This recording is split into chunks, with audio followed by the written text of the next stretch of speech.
Hello friends, welcome to the new episode of my channel. আমি Prince এবং এই ভিডিওতে কথা বলবো একটা খুব ইম্পর্টেন্ট টপিক নিয়ে। তো আজকে তো সকালেই দেব এবং এসবিএফ এর তরফ থেকে আজকে রঘু ডাকাতের অফিসিয়াল অ্যানাউন্সমেন্ট চলে এসেছে, যেটা পুজো 2025-এ রিলিজ করছে। এবং নিঃসন্দেহে এটা পুজোর one of the biggest release, তথা বাংলা ইন্ডাস্ট্রির এটা বিগেস্ট রিলিজ এই 2025-এর।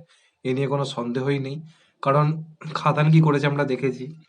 তারপর দেবদা আবার এরকম লার্জার দ্যান লাইফ একটা সিনেমা করতে চলেছে, এবং রঘু ডাকাত তো প্রত্যেকের কাছে একটা ইমোশন। যারা ছোটবেলা থেকে পড়ে বড় হয়েছে তারা তো প্রত্যেকেই কাজটা দেখার জন্য মুখিয়ে থাকবে। এবং বাংলায় এরকম ধরনের সিনেমার গুরুত্ব রয়েছে, এটা আমরা সবাই জানি। এরকম লার্জার দ্যান লাইফ সিনেমা সবসময় এসবিএফ এর যখনই হয়েছে সেটা একটা বড় কিছু করে দেখিয়েছে, এ নিয়ে কোনো সন্দেহ নেই।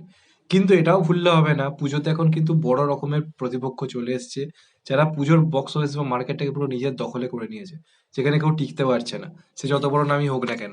সেটা হচ্ছে উইন্ডোজ। মোটামুটি সেটা শুরু হয় 2023 থেকে, রক্তবীজ রিলিজ করে। এবং বাকি দিকে রিলিজ করেছিল দেবের ভাগাযতীন, যেটার মারাত্মক হাইপ ছিল।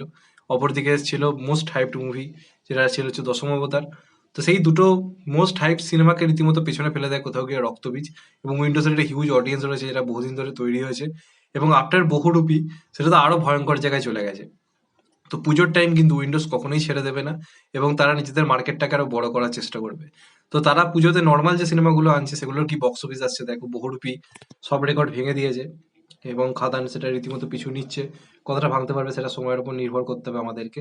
তার সঙ্গে সঙ্গে রক্তবীজের তোমাদেরকে তো বললামই, রক্তবীজ তখন হিউজ ভাবে জনপ্রিয় হয়।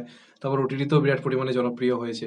প্লাস উইন্ডোজের প্রতি একটা সমস্ত অডিয়েন্সের একটা বিশ্বাসযোগ্যতা তৈরি করেছে, যে এদের সিনেমা এলে দেখতে যাবে। এবং পুজোর সময় ওদের গ্রহণযোগ্যতা এখন টপ নচ জায়গাতে পৌঁছে গেছে, এই নিয়ে কোনো সন্দেহ নেই। তো এইবারের কিন্তু পুজো 2025 ভয়ঙ্কর হতে চলেছে। কারণ যতদূর খবর, এবারে পুজোতে কিন্তু সরি এবারে পুজোতে কিন্তু উইন্ডোজের তরফ থেকে সম্ভবত আসতে চলেছে রক্তবীজ 2। তারা তো রক্তবীজের শেষেই ঘোষণা করেছিল যেটার পার্ট 2 আসবে। আমরা আবার আবির আর মিমির যুগলবন্দি দেখতে পাবো, পুলিশ ইন্সপেক্টর হিসেবে। প্লাস গল্পের শেষে আভাস দেওয়া হয়েছিল যে অঙ্কুশ এই রক্তবীজ 2-তে থাকতে চলেছে। তো এটাও কিন্তু একটা ভয়ঙ্কর কাস্টিং। প্লাস উইন্ডোজ নিজে একটা বড় ব্র্যান্ড এই মুহূর্তে দাঁড়িয়ে দেখতে গেলে। পুজোর মার্কেটটাকে তারা নাম্বার ওয়ান স্পট এখন নিয়ে চলে গেছে। এবার এখানেই হচ্ছে ব্যাপার, কারণ অপরদিকে এই যে দেব আর এসবিএফ যে আজকে একজোট হয়েছে পুজোর জন্য, একটা কথা ভেবে দেখেছেন কি? পুজোর টাইমটা কিন্তু এই দুজনের জন্যই বিরাট কিছু ছিল এককালে। দেবদাও পুজোতে এসে রেকর্ড ব্রেকিং বক্স অফিস দিত, নাম্বার ওয়ান স্পট বয় তাকে বলা হতো পুজোর টাইমে। প্লাস এসবিএফও পুজোর মার্কেটটাকে সবসময় নিজেদের দখলে রেখেছে, নাম্বার ওয়ান স্পটে রেখেছে। যবে থেকে উইন্ডোজ এসছে তবে থেকে দেব নয় সেকেন্ড নয় থার্ড বয় হয়েছে, আর নয় এসবিএফ কেও সেকেন্ড বয় হয়েছে। আর কোনো বার তারা পুজোতে ভয় আনেইনি সিনেমা, এরকম একটা জায়গা ছিল। সেখান থেকে দাঁড়িয়ে এই যে কমার্শিয়াল মার্কেটটা ফিরলো, খাদান একটা এত বড় বিজনেস দিল, সেখান থেকে দাঁড়িয়ে এসবিএফ কিন্তু কনফিডেন্স পেয়ে গেছে। প্লাস দেবদাও কনফিডেন্স পেয়ে গেছে যে এখন বড় সিনেমা এলে মাল্টিপ্লেক্সের লোকে টিকিট কেটে দেখছে বাংলা সিনেমা, সেটা যদি লার্জার দ্যান লাইফ প্রেজেন্ট করা যায়। তো এসবিএফও কিন্তু এবং তার সঙ্গে দেবদাও এই দুজনই পুজোর মার্কেটটা কিন্তু নিজের নাম এবার করার জন্য রীতিমতো বদ্ধপরিকর। তাই তারা আলাদা আলাদা ভাবে না এসে কিন্তু একজোট হয়ে রঘু ডাকাতের মতো কাজ আনছে।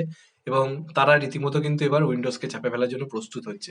তো এটা কিন্তু ক্লাস অফ দ্য টাইটান হতে চলেছে, এই নিয়ে কোনো সন্দেহ নেই। এছাড়া আরো কি কি সিনেমা আসতে পারে সেটা আমরা এখনো কেউ জানি না, আরো কোনো বড় প্রোডাকশন থেকে কিছু আসে কিনা। সৃজিত প্রত্যেকবার পুজোতে আসে, এটা আমরা সবাই জানি। তো এইবারও সে আসবে কিনা সেটা নিয়ে নানা রকম প্রশ্ন অলরেডি শুরু হয়েছে। তো সব মিলিয়ে কিন্তু পুজোর মার্কেট রীতিমতো সরগরম। অন্যবারে পুজো থেকে এবারে পুজো আরো ভয়ঙ্কর হতে যাবে, কারণ যে দুজন পুজোতে নাম্বার ওয়ান স্পটটা হারিয়েছে, সেই এসবিএফ আর দেব, এবার কিন্তু তারা আলাদা আলাদা ভাবে না এসে পুরো একজোট হয়েছে। অপরদিকে উইন্ডোজ যারা অলরেডি নাম্বার ওয়ান স্পটে রয়েছে, তো তারা কিন্তু চাইবে নিজেদের মার্কেটটা আরো বড় করতে।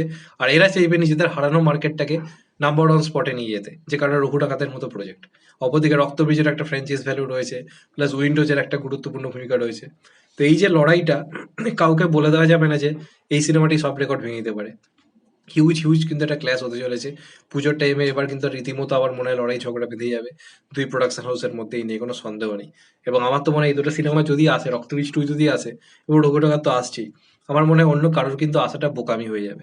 লিটারেলি বোকামি হয়ে যাবে। পরে আনো, এক দু সপ্তাহ পরে আনো, নাহলে এলে ওই থার্ড ফোর হয়ে কোনো রকমে চলে যেতে হবে। এটা আবার বোঝা উচিত। প্রপারলি এই দুটো সিনেমা এলে আর কারোর দরকারই নেই, দুটো সিনেমা গোটা মার্কেট একা খেয়ে নেবে, একদম গ্যারেন্টি। কারণ আমরা দেখলাম শাস্ত্রী এইসবের মাঝে এসে এইবারে পুজো কিভাবে মার খেলো। কি দরকার? তার থেকে দুটো সিনেমা আসুক, ভালো চলুক। তার এক দু সপ্তাহে ফাঁকা টাইমে অন্য কোনো সিনেমা আসুক, অনেক বেটার বিজনেস আনতে পারবে। তো দেখা যাক লাস্ট অব্দি কি হয়। আমি তো এই ক্লাসটা নিয়ে খুব এক্সাইটেড রয়েছি। তোমরা কতটা এক্সাইটেড অবশ্যই কমেন্ট করে জানিও। চ্যানেলটা নতুন হলে চ্যানেলটা সাবস্ক্রাইব করে দেবেন, কেটে দেবে লাইক। ভালো থেকো সবাই, টেক কেয়ার, নমস্কার। আবার দেখা হবে, এখন তো পাই। সবাই ভালো থেকো, সুস্থ থেকো, নমস্কার। আবার দেখা হবে, টেক কেয়ার।